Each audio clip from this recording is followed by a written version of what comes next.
மனித உணர்வுகளை நம்ம இன்னும் மதிக்க கற்றுக்கணும். மனித உணர்வுகளை நம்ம அந்த அளவுக்கு மதிக்கிறது இல்லையோ அப்படின்னு எனக்கு ஒரு குறை. குழந்தை ஸ்கூல்லே வரா, மூஞ்சி சரியில்லை, என்னம்மா ஆச்சு இன்னைக்கு ஸ்கூல்லன்னு கேட்குறோம். 8th ஸ்டாண்டர்டில் அந்த கிளாஸ்மேட்டோட ஏதோ ஒரு தகராறு, அதை நம்ம ஒன்றும் சால்வ் பண்ண வேணாம், அவங்களே சால்வ் பண்ணிப்பாங்க. பட் அவங்களுக்கு யாருக்குள்ளே அதை ஷேர் பண்ணிக்கணும்.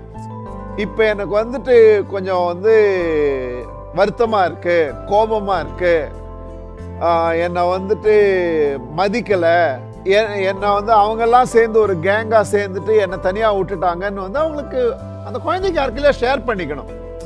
எவ்வளோக்கு எவ்வளோ குடும்ப சூழ்நிலையில் நண்பர்களுக்குள்ள எண்ணங்களை தாண்டி உணர்வுகளை நம்ம மதிக்க ஆரம்பிக்கிறோமோ, I think we'll get back the magic of relationship.